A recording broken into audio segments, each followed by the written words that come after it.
Santa es la conmemoración anual cristiana de la pasión, muerte y resurrección de Jesús de Nazaret.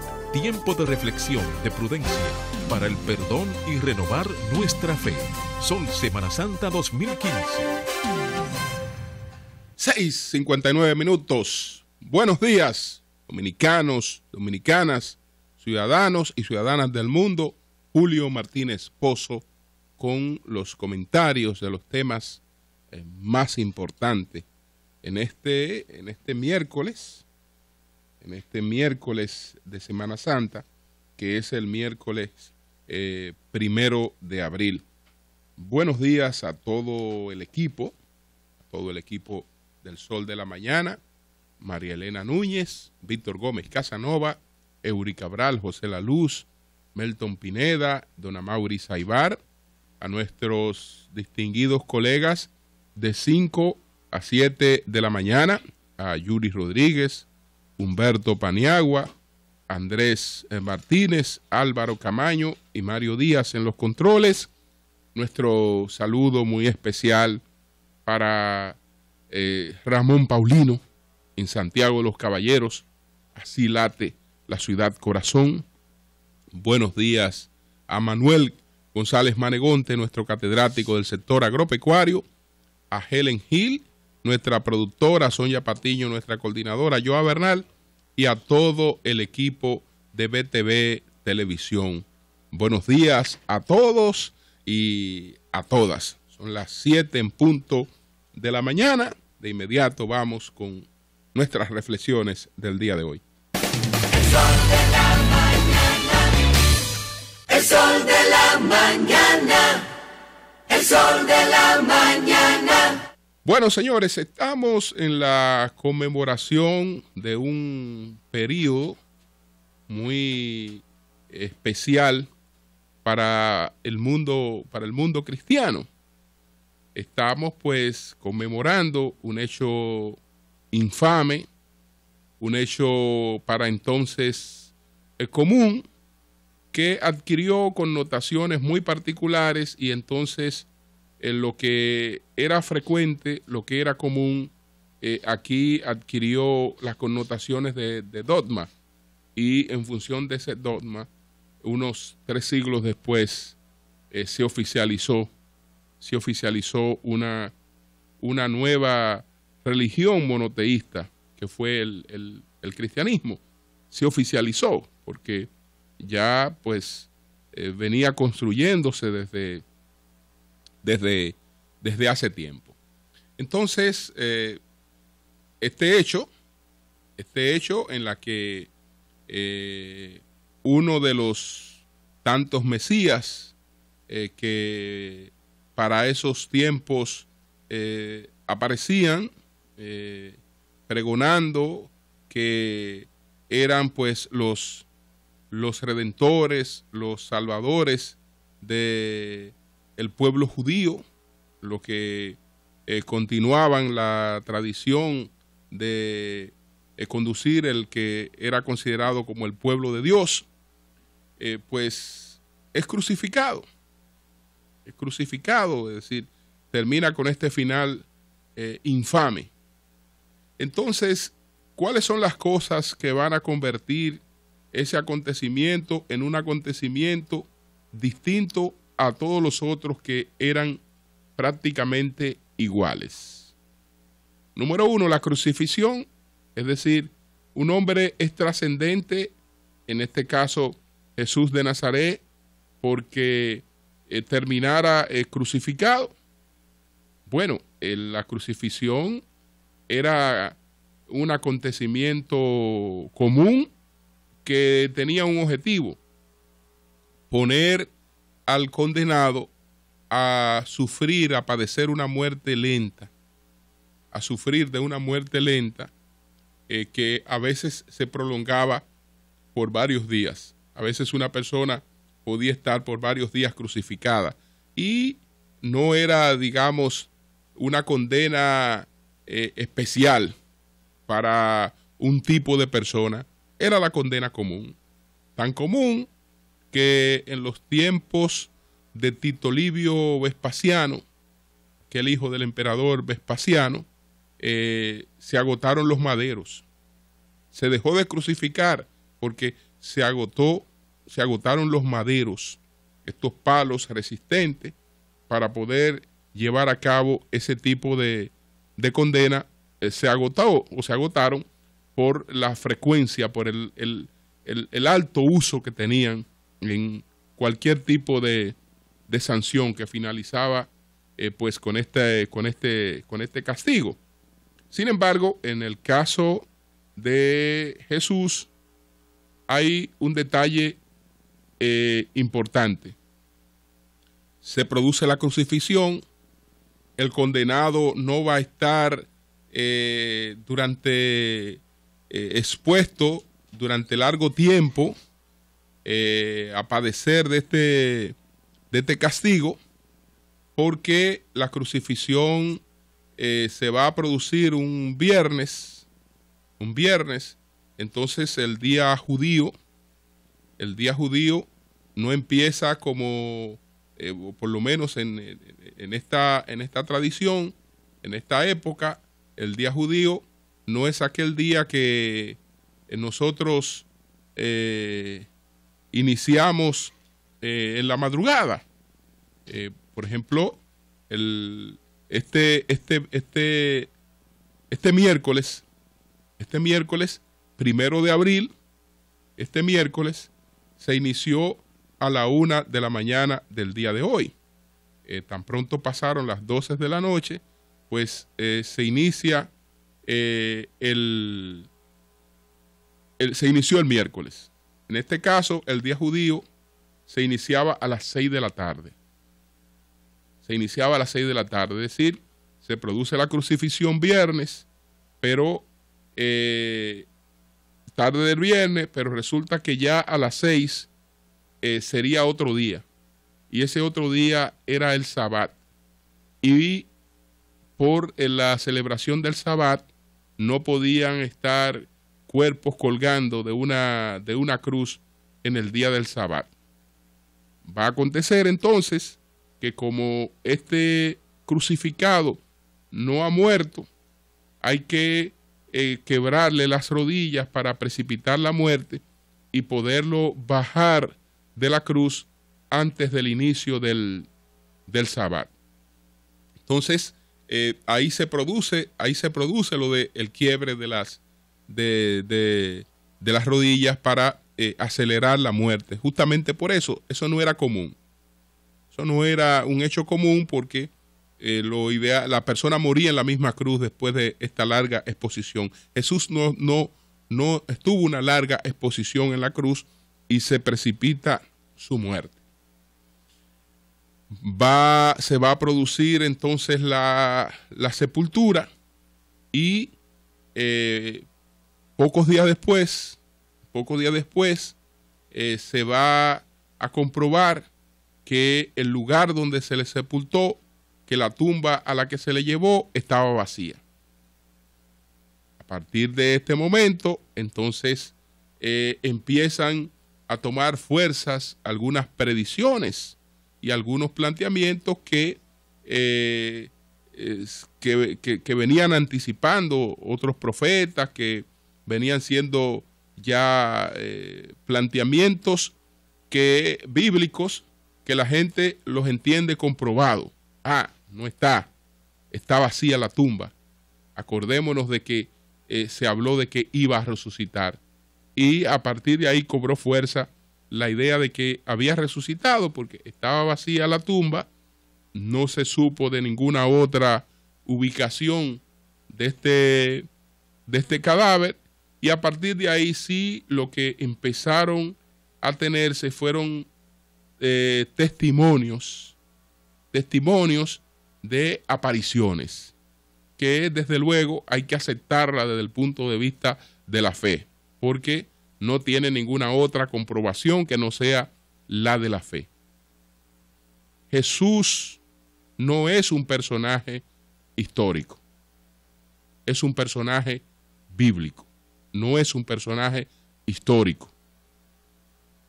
Hay alguna alusión, pero no es una alusión, digamos, que resista el propio escarceo del método histórico. Hay una alusión un tanto vaga que la hace Plinio el Joven. Plinio el Joven hace una alusión de aquel acontecimiento en el que se crucificó a una persona y después se habló de que esa persona había resucitado. Pero en los planteamientos de el historiador oficial del imperio y del judaísmo, Flavio Josefo, no hay, digamos, un elemento muy preciso sobre esto. Entonces, no es un personaje histórico, es un personaje bíblico. ¿Qué pasa? Que estas cuestiones, se van a producir testimonios de algunas apariciones, y entonces esto le va a dar mucha fuerza al dogma, mucha fuerza.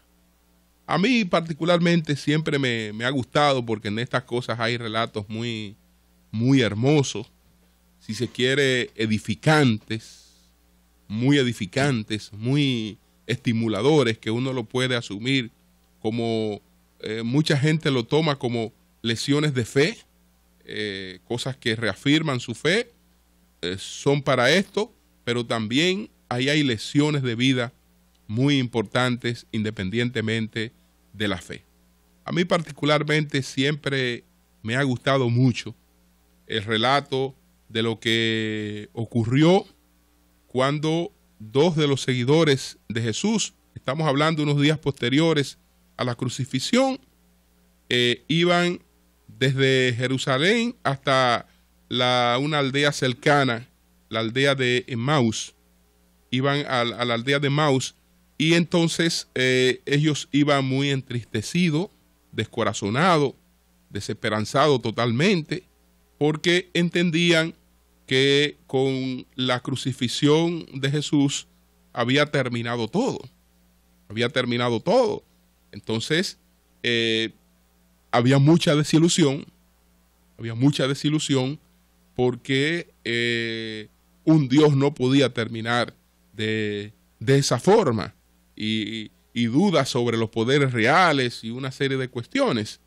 Entonces, estos señores iban desde Jerusalén hasta Emaús, y en el camino se le atravesó una persona, se le agregó una persona, y esa persona les preguntó: ¿y por qué esta tristeza? ¿Por qué experimentan ustedes esta tristeza?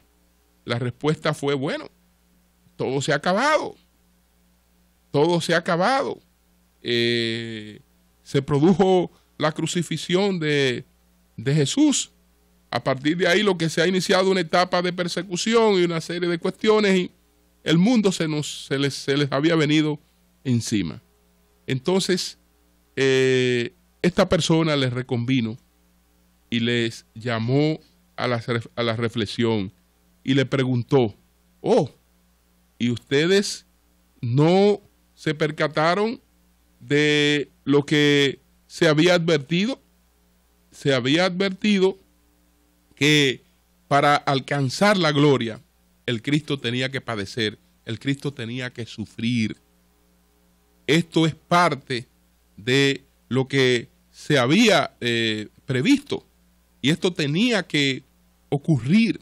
¿Por qué? Porque para alcanzar la gloria, el Cristo tenía que sufrir antes de alcanzar su gloria. Entonces llegaron a Emaús, ellos sintieron la fuerza de este mensaje, llegan pues a una posada para comer algo. El forastero, la persona que se le acerca, les sirve, pero en poco tiempo desaparece. Y entonces es ahí que ellos se percatan que quien se le apareció fue el propio Jesús. Y bueno, hubo otra aparición ante los discípulos y varios de estos testimonios que son testimonios de fe, Entonces, la lección importante es que todos los acontecimientos, y un acontecimiento como este, una tragedia como esta, de una tragedia puede nacer la esperanza, y una tragedia puede convertirse en un instrumento de transformación, porque eso ocurrió. A partir de ahí entonces se desarrolló una metodología, era a la que se refería el padre Manuel Ruiz cuando se produjeron las manifestaciones de las distintas iglesias en el Congreso por el tema del aborto, que él dijo, bueno, vamos a hacer como la gente de Maús. A partir de ahí, los cristianos solían juntarse de grupo de 2 en 3 y analizaban las escrituras, porque esta forma de juntarse les aclaraba cosas, les iluminaba, les fortalecía. Y a partir de ahí entonces se van a desarrollar una serie de cambios que después serían interpretados, porque hemos explicado en otra oportunidad, primero, que Jesús no creó ninguna iglesia, no fundó ninguna iglesia. Jesús inspiró la formación de una iglesia, porque la iglesia que se va a levantar en su nombre se va a levantar después, mucho después de su crucifixión. Él no fundó iglesia. Jesús era judío, practicó el judaísmo, y si se quiere, pues lo practicó introduciendo algunas reformas, algunas modificaciones, porque hay de cosas que se habla que es imposible que ocurrieran. Pero bueno, yo también en esto sigo el consejo de Lutero. Que es de Martín Lutero, que es uno de los grandes reformadores, de los creadores del movimiento protestante, que descansa en 3 figuras. La más conocida es justamente la de Martín Lutero, pero hay figuras como la de Ulrico Zwinglio y figuras como la de Juan Calvino, que fueron tan determinantes como Lutero en el protestantismo. Pero hay un consejo importante de Lutero en uno de sus sermones que debe servirnos a la hora de discutir y de ver los asuntos de la fe. Decía Lutero en uno de sus sermones: la fe no requiere información, conocimiento y certeza, sino una entrega libre y una apuesta alegre por su bondad no sentida, no probada y desconocida. Esa es la fe. Entonces, yo creo que en las lecciones de estos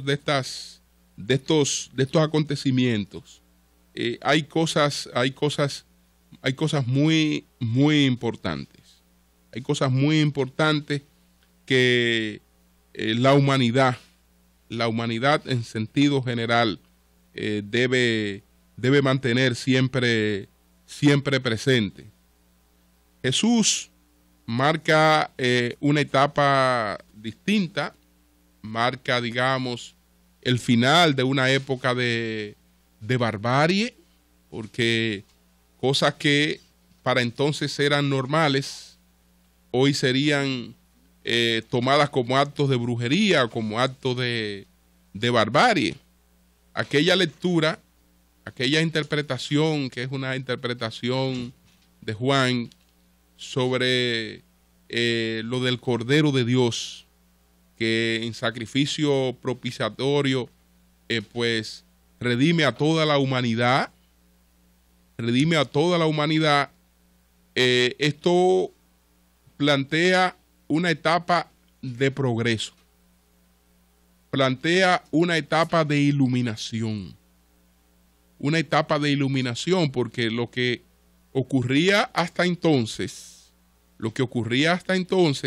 era que para dar demostraciones de su fe, la gente se dirigía al templo con los mejores animales de su cría para sacrificarlos.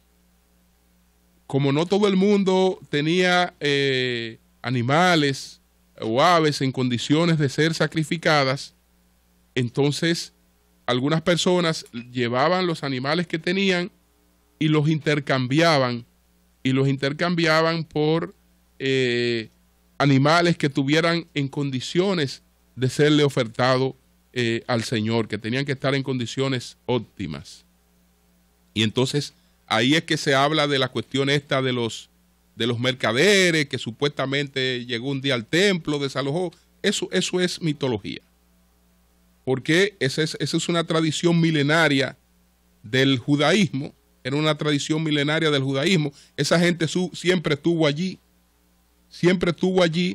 porque primero, si usted iba a llevar una ofrenda, la ofrenda no podía ser con imágenes de César y con imágenes de absolutamente de nadie. Entonces, usted llevaba su moneda, pero las monedas la intercambiaba por las monedas que se aceptaban en el templo, por igual. Yo iba con una cabra, con un becerro, no estaba en condiciones porque tenía algún defecto, era cojo, tenía algún problema, etcétera, pues me lo intercambiaban por un ovejo, por cualquier animal que estuviera en condiciones de ser sacrificado. Y eso era una tradición milenaria, eso no surgió de un día para otro. Y no es verdad que nadie iba a ir a hacer un desorden, no, eso no es verdad. Entonces, y eso se mantuvo. Durante una etapa, naturalmente. Lo de el Cordero de Dios, entonces va a plantear una etapa distinta en la humanidad. ¿Por qué? Porque si Jesús se ha sacrificado por toda la humanidad, entonces yo no tengo que coger mi becerro ni mi vaca y llevarla a un templo para ser sacrificada en esta orgía de sangre, etcétera, que hoy sería inconcebible, porque ya ha habido un Cordero de Dios, es decir, ha habido uno que ha hecho esto por nosotros. Ha hecho esto por nosotros y ya nosotros no tenemos que hacer eso. No es que estamos redimidos de los pecados, es que a partir de ahí esa práctica en el cristianismo va a desaparecer, y desde luego que también en el judaísmo se va a modificar, sobre todo después de las precariedades que vivió el judaísmo con la guerra contra Roma, que se acabaron los animales, se acabó todo, se acabó la comida, no había nada que ofertarle al Señor. Y llegó en una etapa del enfrentamiento con Roma, en la que la única comida disponible era la de los animales que se ofertaban en sacrificio a Dios, y para ellos, aún en condición de hambruna, era, digamos, una herejía consumir esos animales. Estamos, señores, en una etapa que debe ser aprovechada. Siempre se ha hablado de una etapa de reflexión. La coyuntura que vive la República Dominicana es una coyuntura con incertidumbres, con ciertas incertidumbres que habrán de definirse. Ojalá que tengamos la prudencia de manejar algunos temas con cierto cuidado. Y a uno de esos temas me voy a referir a continuación. A Mauricio. El sol de la mañana, el sol de la la mañana. El sol de la mañana. Bueno, señores, hay dos temas. Hay dos temas del momento. Por una parte, la continuación de las protestas que expresan la indignación de una sociedad que no entiende que si había un grupo de personas acusadas de haber sustraído más de 40,000 millones de pesos, pues esto haya concluido en un no al lugar.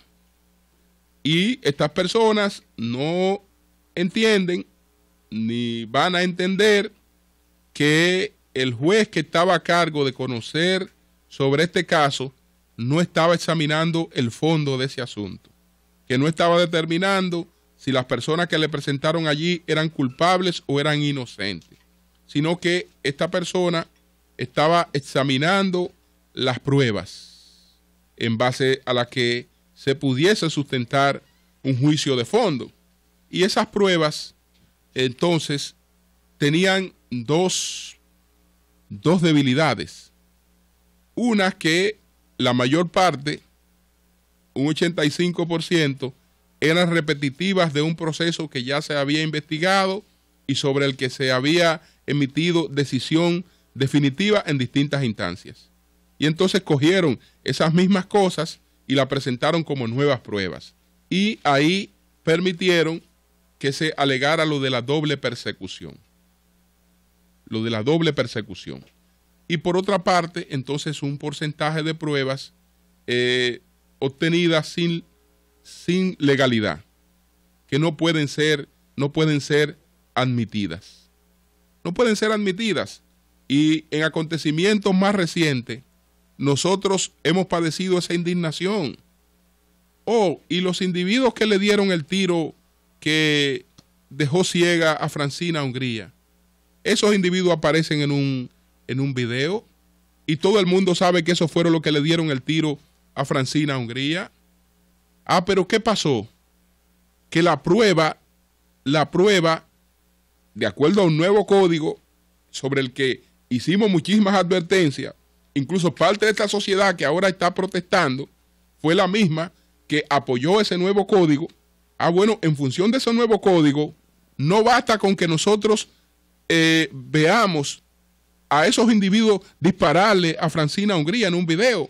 La forma de obtención de ese video tiene que seguir el rigor de las pruebas para ser admitida, porque si el video fue obtenido de manera ilegal, entonces la prueba es ilegal y no vale. Eso pasó con Francina Hungría.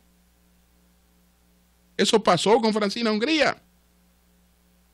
Entonces, en este caso, se da lo mismo. ¿Qué va a hacer un juez? ¿Qué va a hacer? Lo que hizo Moscoso Segarra, que por otra parte me pareció muy importante la comparecencia en el día de ayer, la conversación que sostuvimos con Laura Costa, que todo el mundo sabe cuál es la posición que tiene frente a este tema, hasta el extremo de que algunos han pensado que ella ha colaborado con la elaboración del expediente. Han pensado, yo no tengo constancia de eso, ni estoy diciendo que eso era cierto, que ella y Pancho Álvarez conocían muy bien el expediente. ¿Por qué? Por la firmeza con la que ella ha respaldado este expediente. ¿Qué decía ella ayer? Ella admitió que fue un error incluir la figura del desfalco, lo que Martínez Pozo está diciendo desde el principio, y una de las advertencias que venía haciendo desde el principio, porque, ¿qué decía ella? Debimos concentrarnos en un aspecto. Es decir, quisimos acusar a esta gente absolutamente de todo. No nos concentramos en el aspecto en el que tal vez hubiese tenido mayor éxito, que según ella entiende, había que concentrarse en enriquecimiento ilícito. Bueno, esa es otra cosa. Pero en lo que se concentraron, en lo que alegaron, el Ministerio Público se metió en una trampa. Se metió en una trampa, ¿por qué? Porque cuando usted dice que hay desfalco, y entonces hay desfalco. Usted tiene que probar el desfalco porque usted está diciendo que producto de ese desfalco hubo lavado de activos. Luego, para haber lavado de activos tiene que haber habido desfalco. Y para haber desfalco tiene que probarse el desfalco y demostrarse el desfalco. Entonces, el desfalco no puede ser, miren toda la prueba aquí. Yo no sé cómo ellos la llevaron en carrito de supermercado, pero ellos tenían pruebas para llevarla en camiones. Porque la prueba fue todo lo que esta gente tenían y todas las empresas que tenían y todas las cuestiones, pero ninguna indagatoria en particular que demostrara que en una sola obra, porque si este ingeniero ha hecho 10, 20 obras, yo no estoy en capacidad tal vez de demostrar lo que ha pasado en 20 obras, pero como yo tengo sospecha de que él ha tenido malos manejos, déjame concentrarme por lo menos en una y probar que en una hubo malos manejos. No, mire, ¿cuál es la prueba que usted tiene contra este ingeniero? ¿De dónde fue que él defalcó? Bueno, que él le hizo 20 obras al Estado por tal monto. Y punto, y esa es la prueba. Y muéstreme entonces lo que dice el CODIA de estas obras. ¿Están sobrevaluadas? ¿No están hechas? No, nada de eso. Es una locura. Entonces, en base a eso, mucha gente pretendían que se encausara una persona. No, si el Ministerio Público no supo hacer su trabajo, necesitamos un Ministerio Público que sepa hacer su trabajo, que no politice su trabajo. Pero yo quería, finalmente, miren, el cardenal Nicolás de Jesús López Rodríguez dio unas declaraciones. Vamos a ser cuidadosos con el cardenal. Primero, el cardenal está en una rueda de prensa. En la rueda de prensa se le insiste sobre un tema y el cardenal dijo, pero yo fijé mi posición. Ustedes no escucharon cuál fue mi posición el 27 de febrero. Yo la dije, los que estaban ahí ya la conocen. Entonces insisten con que el cardenal explique su posición. ¿Y cuál es la posición del cardenal? Bueno, que no estoy de acuerdo con que haya una reforma de la Constitución, que yo creo que la Constitución debe permanecer por un tiempo así, y eso fue lo que yo dije el 27 de febrero. No estoy de acuerdo con reformas constitucionales. Bueno, resulta que el cardenal es un incoherente, porque el cardenal en el 2008 había tenido otra posición. He insistido que no se trata de otra posición, porque el cardenal no ha hecho un pronunciamiento sobre el tema de la reelección. Aquí hay dos temas. Lo que pasa es que uno está atado al otro, pero son dos temas. Eso que se cita como incoherencia es una cuestión de reelección. Lo que el cardenal está planteando, su oposición, es a una reforma constitucional, que es otro tema, aunque usted dirá, bueno, es el mismo, porque si no hay una cosa, no puede haber la otra. Pero dejemos que cada quien se exprese, dejemos estas expresiones de intolerancia, que en definitiva, si está la fuerza, esa fuerza se expresará, se manifestará. Aquí cuando ha habido voluntad de modificar una constitución, de hacer una reforma, se ha hecho en circunstancias menos favorables que esta, se harán las cosas, pero tengamos cuidado porque estos momentos son momentos muy efímeros. Entonces, no se lleven el mundo por delante. En los momentos por los que pasó este país, que estuvo bajo ataque bestial de la comunidad internacional, bestial, y de gente que a lo interno se ha prestado a una campaña de nuestro contra el país. La figura de Nicolás de Jesús López Rodríguez ha sido una figura esencial. Si van a hacer su reforma, háganla. hagan lo que ustedes les dé la gana, que tienen fuerza para eso. Pero manéjense con cierto cuidado. Cambio y fuera.